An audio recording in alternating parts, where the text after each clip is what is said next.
When describing a running technique, it is generally assumed that the ground surface is hard and level and that the trajectory run is straight.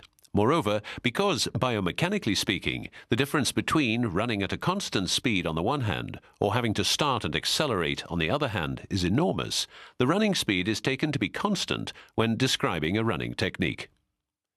Because running is a repetitive motion, it is difficult to decide where in the cycle to begin making an analysis. Each movement that takes place is always the result of the preceding movement.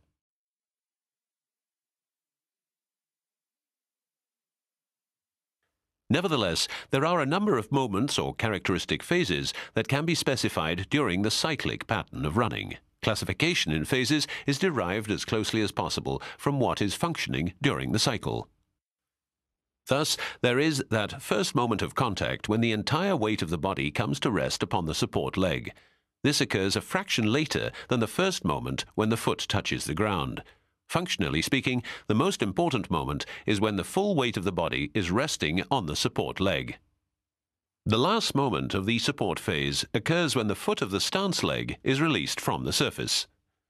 The entire running cycle can be divided between the stance phase as long as the foot is on the ground and the floating phase where important movements take place that will have a decisive influence on the motion of running. When the technique is good, the floating phase will last somewhat longer than the stance phase. The running technique will function less efficiently if the floating phase is short and ground contact long. The stance phase can be further subdivided into two phases characterized by whether the heel is still on or has been removed from the ground surface. During the first part, how the hamstrings work is important, and during the second part, the speed at which the knee stretches becomes important.